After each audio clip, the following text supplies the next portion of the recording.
This is Rock and Roll English. Real people, real English. Here's your host, Martin Johnston. Hello everyone and welcome to another episode of Rock and Roll English, episode number 209, baby. Oh yeah. In today's episode I speak to Dan the Man. Yes, he is back. The main man is back. Some people thought he had disappeared again, but as you will find out in today's episode, he has just been busy doing Dan the Man things. Speaking of which, he shares with us today a very, very, very disturbing story. Okay, so disturbing, I was actually tempted to cut it out of the episode. For the first time ever, I was tempted to cut something out of an episode. But as we know, this is real English, real people. Dan the Man would have told me this story anyway. And as you know, rock and roll English is like listening to two friends chatting in a pub. So the story has not been cut out. But I will say this, prepare yourselves, okay? And I also have put a little bleep in there just because my mum listens and just to make it slightly less vulgar for everyone, okay, for me included. Also to make you concentrate a bit more, to help you understand what's happening in the story without that word, the important word that has been bleeped out. In other news, the membership to the Rock and Roll English family is opening in 2 weeks. The official day is October the 5th. Okay, remember that by joining the family you will have access to more than 600, that's right, 600 extra episodes of Rock and Roll English. Can you imagine that? Can you also imagine how much your English will improve listening to something you enjoy 600 times? But I will give you more information about that very soon, so pay attention to the Facebook and Instagram pages of Rock and Roll English, and also your podcast app, because I will make a couple of small podcasts telling you about it. Anyway, here is the episode. Remember, all of the vocabulary is on the website, rockandrollenglish.com/episode 209. There is lots of vocabulary, so make sure you go and find it. I will speak to you all again at the end. Happy listening. Dan the Man, how are you today? I'm good. How are you? Always fantastic, Dan. Always fantastic. So great to hear your boring voice after such a long time. I think some people thought you were dead. I thought I was dead at one point. Well, I'm looking forward to hearing about this, actually. But you have resurrected, similar to Jesus. You've always been a kind of Jesus character, haven't you? I have, yeah. I think between us we could make a good Jesus. I've got the look and you've got the character. So I think between us we would make a good one. There's a lot of upset people now listening to this. Although I haven't actually heard anyone say I look like Jesus for a while, maybe. You do look like Jesus. Okay, thanks. I needed that. I needed that like boost of confidence again. So I still do look like the Son of God. Sure, thanks. Anyway, Dan, it's been a long time, but how do we usually start the show? With a review. Do you think we have a review? Yes. Unfortunately not. It's a dark time, Dan. It's a dark time. When was the last time you had one? You lose count after a while, don't you? You can you know, the first couple of weeks you count, and then after that you kind of lose it. I actually tried to leave a fake review the other day via Mrs. R&R's phone. And then there were some complications and I gave up on myself, Dan. So even you can't be bothered to make a review. Exactly. So remember, you can't be bothered. You haven't got the energy. But don't follow my lead, everyone. Please do leave a review. And maybe go for Facebook. They're easier than the iTunes. But all reviews are fine. Anyway, Dan, do you know what we're talking about today? No. I did actually tell you yesterday, Dan. Yeah, but I wasn't sure if you were lying. I didn't want to be, fooled. So I just... Okay, so he didn't want to be fooled. He didn't want to be tricked. But I wasn't lying. I'm a man of my word. So someone that says what he's going to do. So I know, Dan, that you've had a few health problems recently. Well, that sounds like, I've got arthritis or something. I'm in my 70s. you're not far off, Dan. Now that you're 36, I'm still 35. You're probably late 30s now. I'm mid 30s. So, yeah, it's not long though. It's not long. well, let's just enjoy it whilst it lasts. Okay. You're no spring chicken now, Dan the man. So you're no spring chicken. You're not so young anymore. Not like me and all the other young people. So I thought we could talk about how to avoid injuries. The website I got this from was actually howtoavoidinjuries.com. No, it was actually tips for the elderly, how to avoid injuries. Okay, so perfect for you, Dan. Yeah, I'm looking forward to this. Okay, so the first one we have is to remove hazards in the house. Do you have many hazards in your house? Or hazards are like dangerous things? Well, like what? I don't know, Dan. Knives, that could fall on your head, or... Well, I stopped putting knives on the ceiling a long time ago.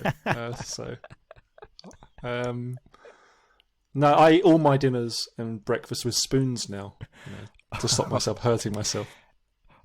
For a minute, I thought you were actually serious there, because I thought this is a classic Dan the Man phrase of like, knives just aren't very good, are they? So now I'm using like environmental friendly spoons. But the thing about you, Dan, is that hazards find themselves in all situations, don't they? Because I remember you telling me once you were in your living room doing some breathing exercises and you passed out. So then you lost consciousness and hit your head on the floor. So no. I don't know what we can do with you, Dan. No, I hit my head on my knee.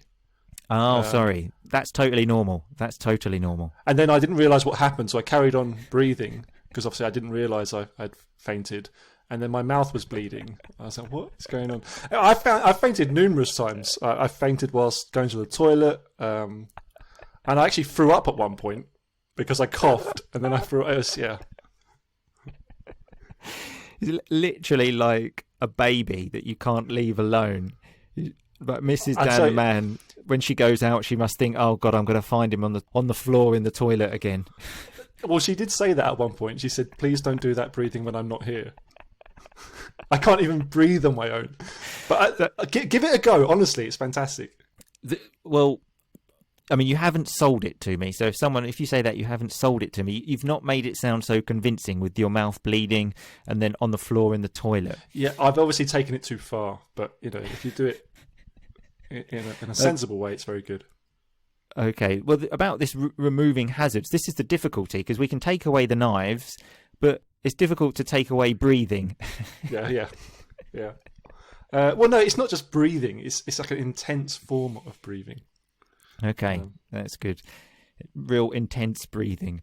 Okay, so moving to the next one is discuss their current health conditions. Okay, so any problems you've got? Because I think you do have a couple of problems, Dan. Is that right? Well, I have one problem.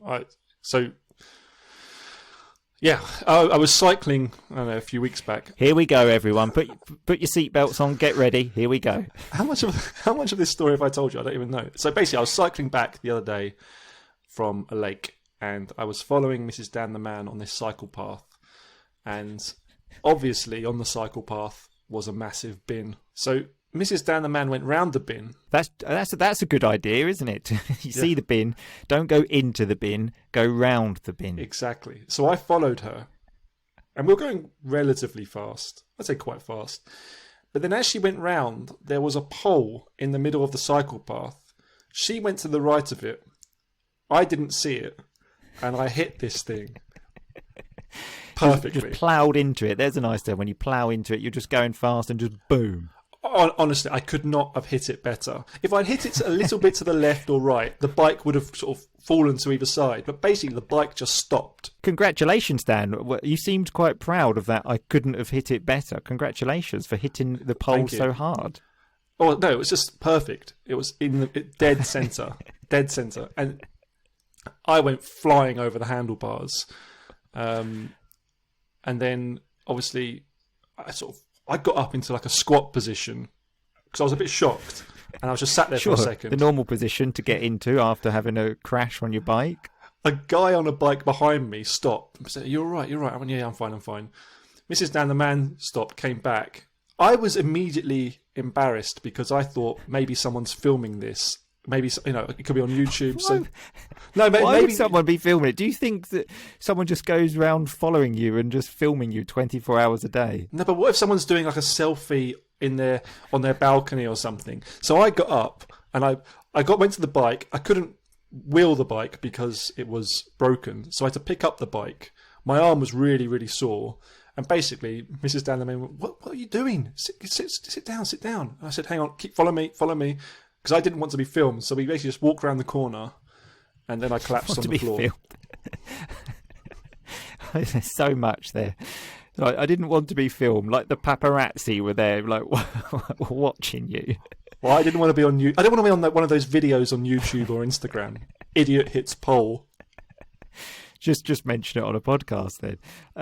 And so you collapsed on the floor. Did you lose consciousness? Was it like when you breathe and you just fall to the floor again? Or well, I went to the floor and then I stood up and then I thought I was going to faint.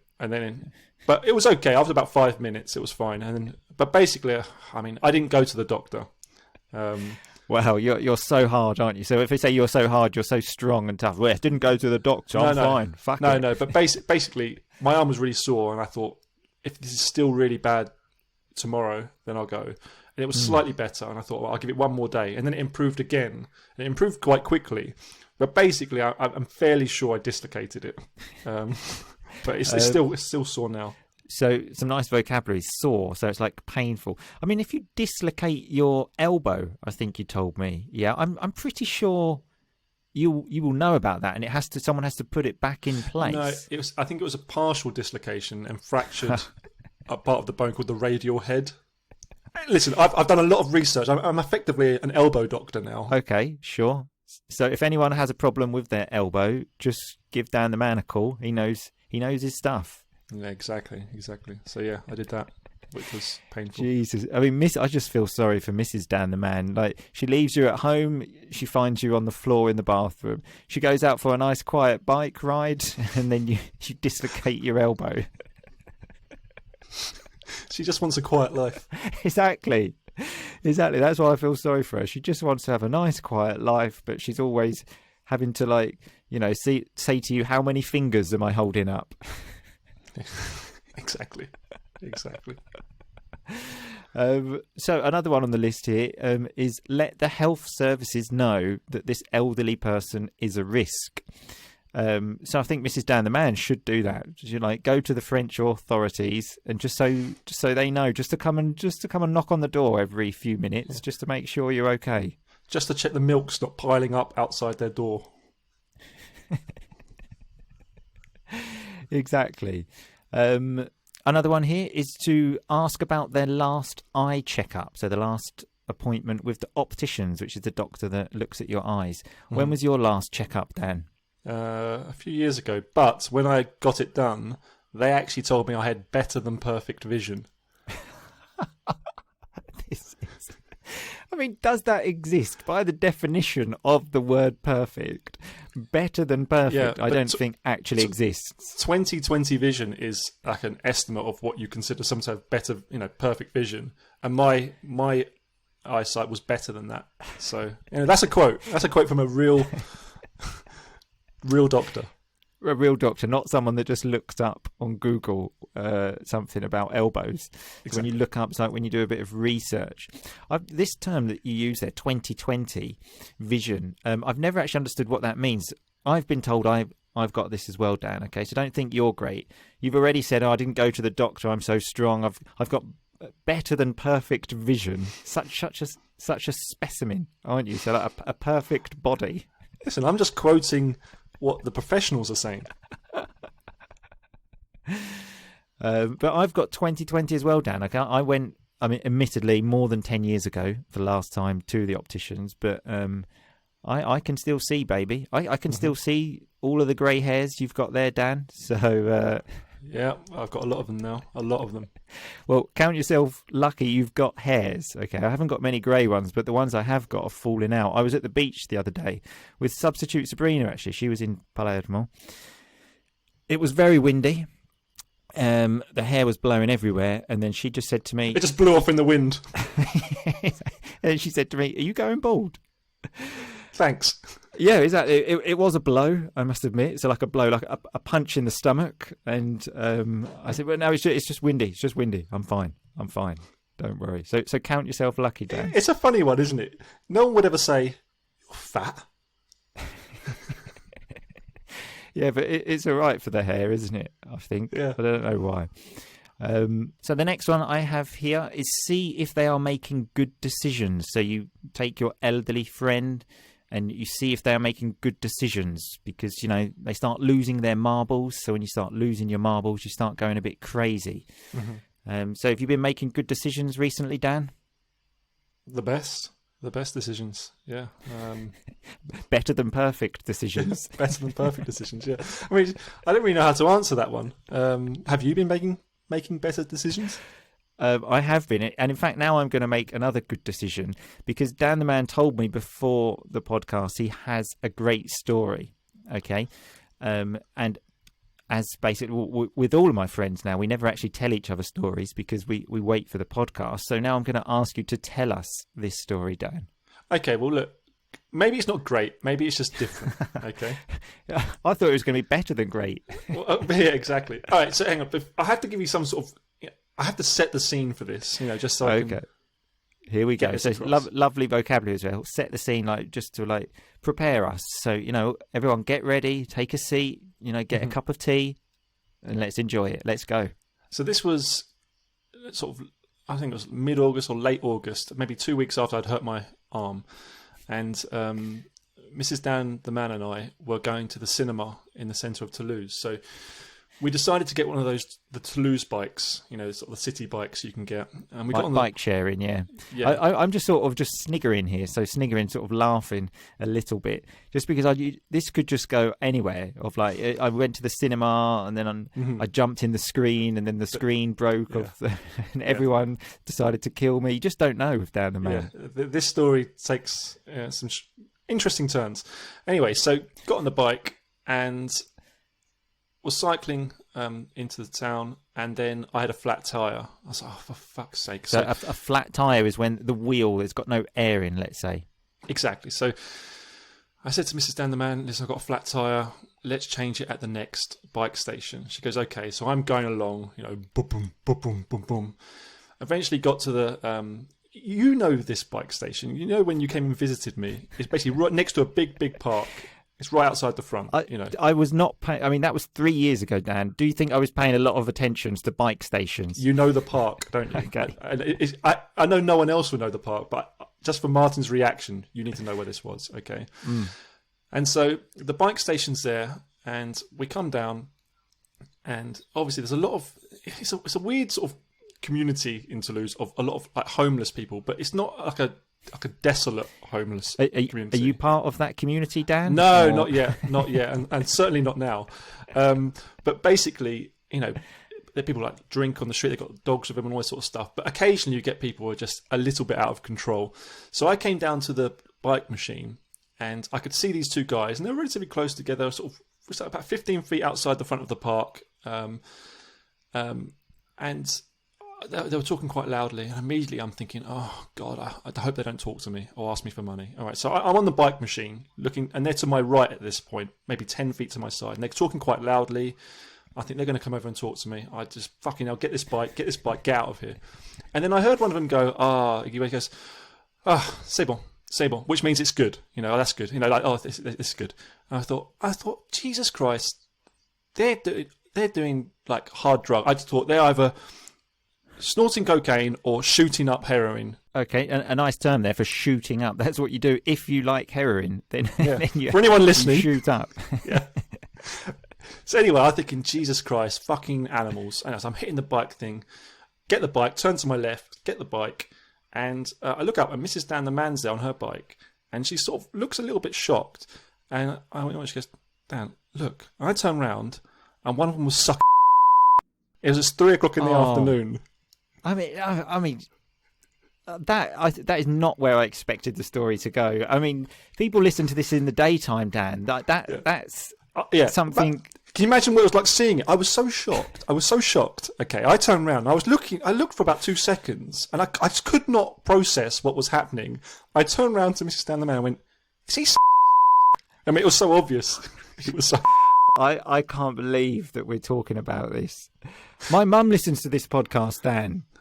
What am I meant to do? Honestly, I was fucking mortified. And the thing is, I said we just got out of there. Actually, I got another flat tire on the bike. But anyway, when I was in the cinema, I thought. Oh, so the story's not finished there? No, the story is finished. But I'm just saying, what I should have. What I was thinking, should I have gone on shouted them? Should I have gone on punched them? And I thought, but then do I want to get in a fight with two blokes and one of them's got his cock out? You know, it was disturbing. It's disturbing talking about it, Dan. Oh, honestly, I was. It makes me feel sick now. Think to be honest. Well, I'm bloody glad you brought this story up, Dan. Thanks a lot. It's really made everyone feel great. I can just imagine all of the rock and rollers now just thinking, I don't want to listen to this podcast anymore. It's 3:00 in the afternoon. Funny thing though, so since then, I've seen this guy 2 or 3 times. Yeah, I've never seen him before, but now like his just face is etched in my memory, and he's always like pissed on the side of the street. But the other day, I saw him journaling, which I thought was interesting. You know, probably writing a poem. I would also just like to say at this point that it's no problem. Me and Dan the Man are not saying because, you know, 2 men doing this. It's just the fact no one wants to see that. With a man and a woman, no one wants to see that, do they? Like, keep that. If you want to do that, that's absolutely fine. No problem at all. You do that all day, all week, all year, whatever you want to do. Please just try and do it, you know, behind closed doors, as we say. Martin doesn't even like people kissing in the street, so don't even start on jobs. Well, a little kiss, like a peck, which we call it, just a little.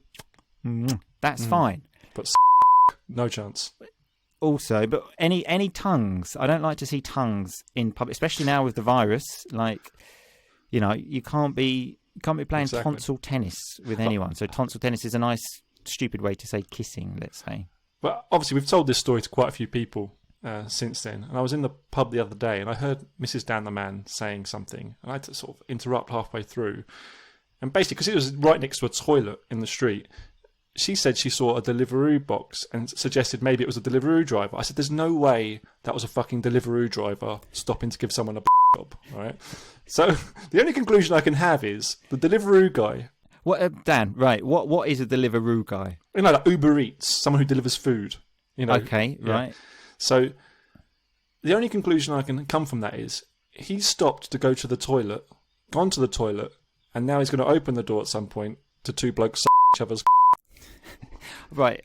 Can we just say, let's just not use these terms anymore for the rest of this podcast? Yeah. Okay. But yeah, it's wow. I mean, that was disturbing as you described it. And just to reiterate, it's no problem that it was 2 blokes. It's just I don't want to see it.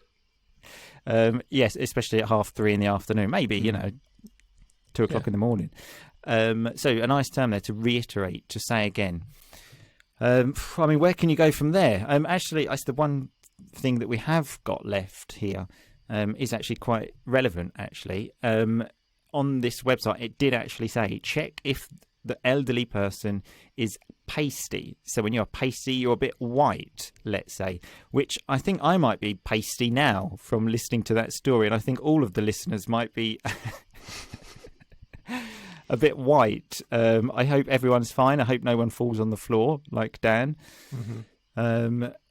I mean, this happened to me again the other day, actually, when I hadn't even heard this story. I went to work, got there. My manager said to me, "Are you sick?" And I said, No, I'm fine. And then she said, "Oh, you must just be tired." And I was like, I thought I was fine. I went to bed at 10:30 last night. God knows what she's going to think when I go to work today after you've told me that story. Yeah, it's sickening. Indeed. Well, I mean, that's the end of the podcast. So take care, Dan, is all I'm going to say. You look after yourself, okay? Yeah. Everything you've told me in this podcast is making me very worried about you, okay? You're falling over in the bathroom, you're falling off your bike, and you've got some new friends that are doing strange things. Yeah. I'm not going to mention it, that are doing strange things in the afternoon. They're great guys. They're great guys. They're misunderstood. So just stay safe, Dan, okay? Avoid injury, okay? Yeah, will do. Okay, thanks a lot. See you Speak to soon. you later. Bye-bye. Bye-bye. Okay, so that was Dan the Man and me speaking about, well, tips for the elderly and a very disturbing story. Also, listening to that again, the part about we were going to the cinema, was that relevant? I'm not sure. That's Dan the Man for you, though, isn't it? He lives on another planet. Anyway, let's have a look at that rock and roll vocabulary. Dan the Man said he didn't want to be fooled. So if you fool someone, you trick someone. I said to Dan that I'm a man of my word. So if you are a man of your word, you do what you're going to say. If I say see you tomorrow, I will see you tomorrow. Unless, of course, you avoid me. But I will have the intention to see you. I said to Dan, you're no spring chicken. So that's a nice way to say you're getting a bit old. And we spoke about removing hazards. So hazards are things that are dangerous. We also had the lovely term of pass out, when Dan the Man passed out from his breathing exercises. And then I used a nice term to say basically I'm not interested in doing that, when I said you haven't sold it to me. You haven't really convinced me. Then we had Dan on the bike and how he ploughed into the pole. So if you plough into something, you just don't stop. You keep going as fast as you can and boom, you hit it. He said his arm was a bit sore. So if it is sore, it hurts a little bit. Then I said to Dan, you're so hard, when he said that he didn't go to the doctors. You know, he's so strong. If someone is hard, they are strong. Like, fuck, he's hard. I don't want to mess with him. We spoke about the opticians, which is the doctor for your eyes. Lots of people have difficulty with the name of that doctor. And speaking of that doctor, maybe he or she will tell you you have 20/20 vision, which means basically perfect vision. I don't know why we say 20/20. Maybe you do in your language as well. I don't know. Or you can have better than perfect vision if you're Dan the Man. I described Dan as such a specimen. So a specimen is used in this situation to say like a perfect body, perfect human being. In fact, scientists use these because it's like the perfect example. They use a specimen. So if they need to show an example of like a superhuman, they can use Dan the Man. I described how when substitute Sabrina said to me, are you going bald? It was a blow. So it was like someone punched me in the stomach or the testicles. And then I said older people start losing their marbles. So if you lose your marbles, you go crazy. It's just another funny way to say it. Yep, he's losing his marbles. He's going crazy. Dan the Man set the scene for us when he told us that story by telling us lots of irrelevant information about the cinema. He was like preparing us, but I don't think you can ever be prepared to hear that kind of story. I used the term sniggering when I said I'm just sniggering here, just laughing a little bit. We had flat tire when you've got no air in your wheel of the bike. We had a lovely term for shooting up heroin. So, you know, if you like heroin, then I suppose you shoot up, well, you shoot it up. I'm not actually sure how that works, but maybe you do if you like heroin. I don't know, but always good vocabulary to know. Or if you don't do that and maybe you're watching a TV series, it could still be useful. We had it, do it behind closed doors. There's a nice term to say, basically do it in private. We were talking about kissing and I said, I'm okay with a little peck. So a little peck is just a very nice little kiss like that. Certainly not tonsil tennis, which is a very funny slang term to say like tongues, you know, passion, touching. No one wants to see that in public, do they? You know, do it behind closed doors. And then Dan the Man said he wanted to reiterate that it was not a problem that two men were doing this. So when you reiterate it, you say it again, basically, and make it very, very clear. Then we had the term pasty when we were talking about old people that sometimes can get pasty if they're not feeling very well. Also young people. That means you go very white, like I'm sure you did when you heard Dan the Man's story. Anyway, remember all of the rock and roll vocabulary is on the website rockandrollenglish.com/episode 209. I will see you in 2 weeks for another episode, but remember, membership to the Rock and Roll English family is opening very soon, so I will be in contact about that as well. Take care, people. Stay strong, but most importantly, just keep on rocking, baby. Thanks so much for listening to Rock and Roll English. For more great content and to stay up to date, visit rockandrollenglish.com and facebook.com/rockandrollenglish. We'll catch you next time.